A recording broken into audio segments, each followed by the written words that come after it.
welcome to the Herb Gardener Thank you Webhell. very much for having me. I'm very excited to see the wonders that you are growing in here. Would you like to show me around? Sure. So Herb Garden, it's a small formal space. Okay. So these are old greenhouses during the estate times. Okay.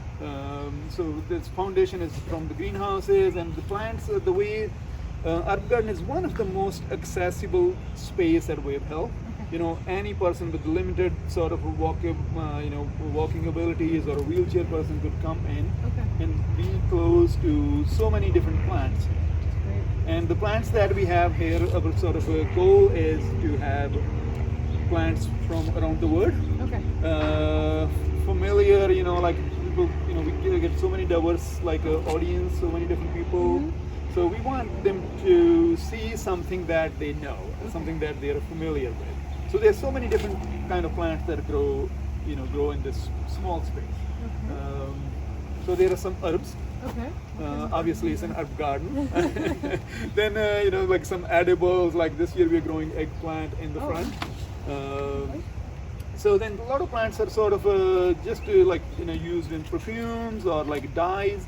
So there's so many different things that grow in this small space. I would say about like 200 different kind of plants. Wow. So most plants are grown sort of in the ground. Then on top of that, we have some sort of plants in the planters. So let's explore. Let's see what we have.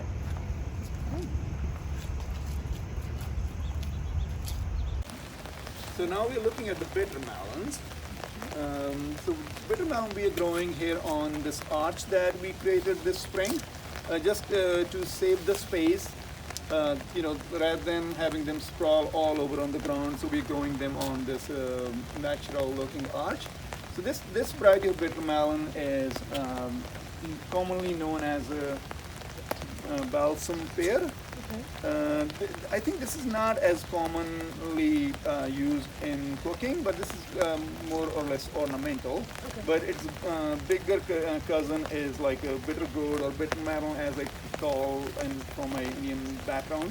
So used more Kerala, yeah. Okay. They're sort of more used in the cooking. So these ones, as they ripe, they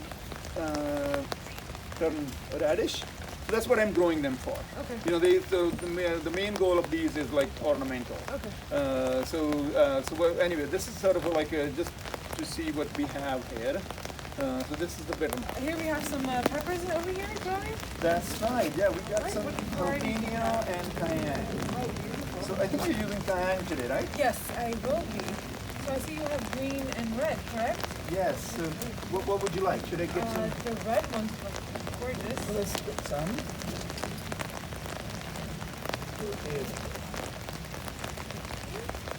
What about some jalapenos? Absolutely. Some jalapenos for us.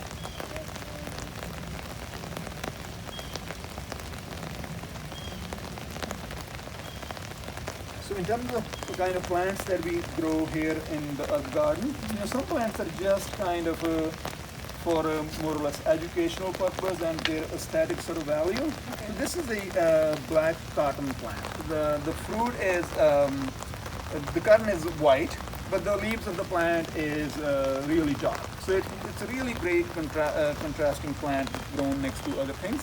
So here we have it growing next to, this is pineapple sage, which is also used in cooking. The leaves are pretty fragrant. Okay. So that's all sort of a like part of the herb garden, the kind of plants we choose for the herb garden. Some things that are just solely for their aesthetic value, but they are also used, one way or another.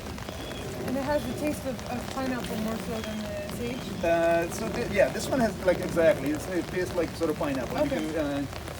You even smell it when you rub the leaves. You smell sort of a pineapple from it. Very fruity, yeah. So then next to it, there's some of the things that are growing here are really, really basic. Okay. These are scallions. Like scallions, the goal of growing scallion is showing homeowners how easy it is to have something that they can use every day in their sort of homes. Scallions are perennials. They come back year after year. Okay. You just plant them once. Okay. Like then, just all you have to do, not that we are using any scallions today, but let's see, we can take one.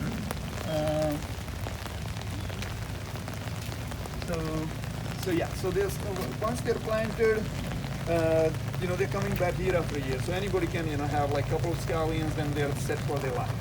And what's their typical season that they grow in? But they grow actually all year All year round. long? Oh, Yeah, it's beautiful. one of my favorite things to grow because they sort of, I always choose some vegetables or some things that sort of like kale or Swiss chard, things that kind of you can continue harvesting through the season. And how long do the peppers usually take to sprout as well? Pepper takes a while. Pepper really likes the hot weather. Okay. So it takes them a while to get growing. Pepper could have some issues, with the sort of insects or fungal disease during the summer. But some things are like, fairly easy, like anything that has oniony or garlicky smell. Really, it's not bothered by any insects or problems. So we have the Kyoto eggplant here that are ready to harvest. We're searching for the nice size and fully grown ones. Some of them kind of split a little bit like this, but they're still delicious. Absolutely. That's what the thing produces when it's growing without any kind of pesticides applications or so it's all growing organically. So it's all good stuff. My name is Mohamed. I am the chef de cuisine at Great Performances Catering, and today we are at the Cape French Terrace at the Wave Hill Gardens up in the Riverdale, Bronx. Today we will be making a Kyoto eggplant and bitter melon stir fry with wonderful cayenne peppers and shiso leaves. We have a wonderful herb garden here at the Wave Hill Gardens where our gardener Harnek was wonderful and kind enough to pick out some wonderful eggplants for us, as well as the very intimidating bitter melon. So today we're going to show you how to cook with it and how to prepare it today. So first and foremost, to prepare bitter melon, it is a little bitter as it is in the name. So it is a very spiny zucchini cucumber looking vegetable, and you're going to find these at a lot of specialty Asian food markets as well as Caribbean markets. It is also known as bitter gourd or Kerala, and these can be found in a round shape as well, and they can be ornamental, but these are usually the edible kind. They can grow a lot bigger, as big as the size of a large zucchini or eggplant, and yeah, we're going to prepare it today. So first and foremost, you want to be able to cut the ends off, and then we're going to split it down the center. And what we're going to do now is there's some seeds and flesh in the center, and we're going to take a little spoon and we're going to flesh that out, and that will take away some of the bitterness that is within the vegetable.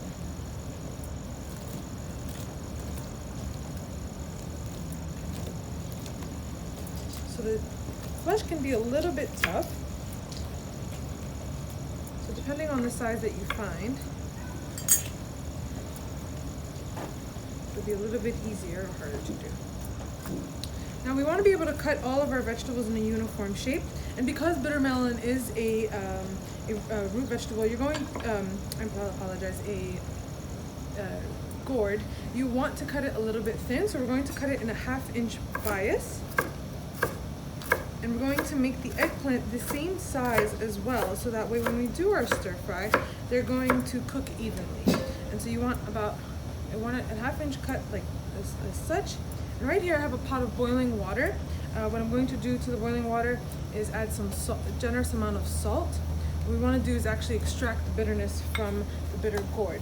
Another method for this as well is to just simply salt the bowl of bitter gourd and let it sit for 10 to 15 minutes, and then there will be a little pool of liquid at the bottom in which you can just strain out, and then blanch for about 4 to 5 minutes until it's slightly translucent, almost like when you're about to cook zucchini.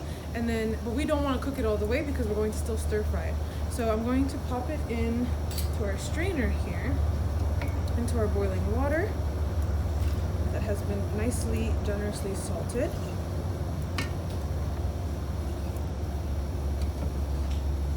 Just gonna add that in.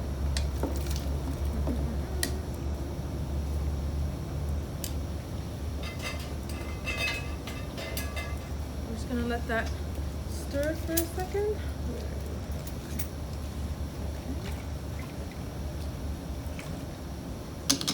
Right, in the meantime, while that's going, we're going to take our wonderful Kyoto eggplant. So Kyoto eggplant is a special type of Asian eggplant in which it is short. It doesn't really grow long, it just grows rounder. And Chef Hart, we actually picked this out from the garden this morning. And so it's a wonderful, nicely harvested eggplant. So the first thing we're going to do is to cut the tops off. It's nice and prickly. And then we're going to cut into nice half inch slabs, and then we're going to cut it in half. And then you're going to want to do some oblong cuts, so that way our stir fry is a little bit more dynamic and it gives it a little bit of different mouthfeel instead of your typical cubes.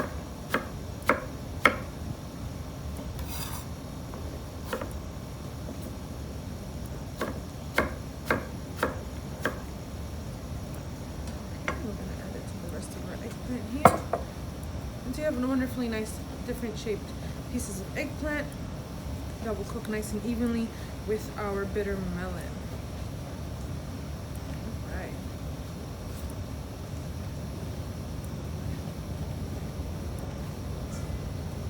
Okay, so we have that prepared. And then next we're going to prepare our capsaicin. So in this recipe you're more than welcome to use any Thai chili peppers, any red peppers. We had wonderful cayenne peppers in our garden today at Wave Hill, and so we're just going to, depending on how spicy you like, your spice tolerance, feel free to use just one pepper with or without the seeds. The seeds actually are what holds the capsaicin, and so that's what's going to make it spicier. So for today's purpose, we're just going to use 2 beautiful little cayenne peppers, and we're going to rough chop it. And the smaller the pieces, the less heat you'll bite into. Always want to be careful with peppers and never touch your eyes after. Always wash your hands, otherwise you'll have a red looking eye. And next we have our wonderful shiso leaves. So we have about 5 to 6 shiso leaves, and these are part of the mint family, and they have nettle-like frond edges, and they have a little bit of a peppery taste to them, and they're wonderful in some Asian dishes, and they're found in specialty Asian markets. And so we're going to actually chiffonade it, a lot like what you do to basil, when you layer the leaves together, and you're going to thinly julienne the leaves, and so that way they're nice and aromatic. I encourage you to taste it by itself and then smell them, because they are very perfumed. And so next we're going to take out our bitter gourd. We want to make sure that they're translucent enough and ready for the stir fry. So this process actually takes away the bitterness that is in the gourd itself, and that way you're not going to get a very odd-like taste. So we're going to take our wonderful boiling pot of water off the stove, and we're going to add our wok. So that, and so to our wok we're going to add some oil. And we're going to use vegetable oil. And we're going to let that heat up. And then next we're going to add about a teaspoon of ginger, a teaspoon of garlic, and these are going to be part of your aromatics for the stir fry.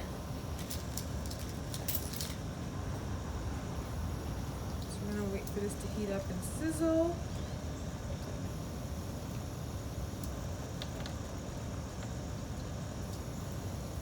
Alright, so once we have our garlic and our ginger nicely perfuming, it's going to aerate the room. We're going to add our peppers that we chopped up, and so that's going to allow the oils from the seeds to release into the stir fry, and this is your base flavoring for your stir fry. So super simple, fresh, and clean. So once that gets going, next we're going to add in our wonderfully cut Kyoto eggplant. We're gonna let that mix in. So you want to coat the eggplant with all of the oils from the ginger, the garlic, and the peppers. And this is also a great time to add some salt and some pepper. That way the moisture from the eggplant can also release and give you a nice pan sauce. So a dash of salt and a dash of pepper. And we always season to taste, so at the end we'll add some more salt and pepper if need be. And so you want the eggplant to cook down a little bit, just because we already blanched the bitter melon, and we want them to kind of cook together in harmony. And so we want to get the eggplant up to par a little bit, since this got a little bit of a head start. So once your eggplant is nice and starting to get translucent, we're going to add in our bitter melon.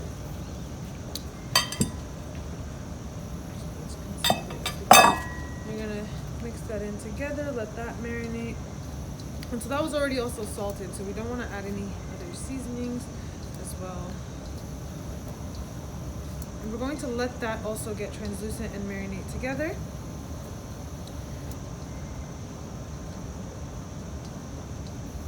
Okay, so once the bitter melon and the eggplant is nice and translucent, we're going to add about 2 teaspoons of soy sauce. And what that's going to do is it's going to give it a little bit of your umami flavor.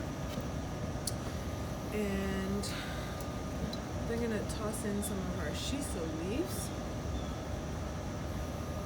which is giving our nice pepperiness.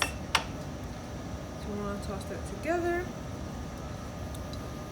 And not to brighten up the dish, because eggplant and bitter melon can be a little bit on the heavier side because they are nightshade vegetables, we're going to add a splash of rice wine vinegar. Now, if you don't have rice wine vinegar in your pantry, you're more than welcome to use some red wine vinegar, just because it's just as sweet. And so that's going to bring out the wonderful aromas and flavors from your ginger, your garlic, the shiso, the peppers. All right, and so we have a wonderful medley here, and we're going to plate it up. So wonderful add-ons to this would be having some thinly sliced beef, some chicken, or to keep it vegetarian, definitely some firm tofu, and it would keep it in theme with our Asian stir fry.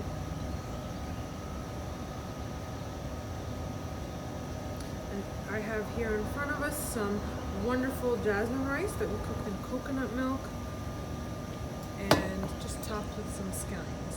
And over here I have some toasted white and black sesame seeds. You're more than welcome to use whatever sesame seeds you have. And toasting them allows the oils to come out and that wonderful sesame aroma to perfume the dish. And so what I'm just going to do is I'm just going to sprinkle some on top as our garnish. You can never have too many sesame seeds. Alright, and here you have our wonderful Kyoto eggplant and bitter melon stir fry with chilies and shiso. Enjoy.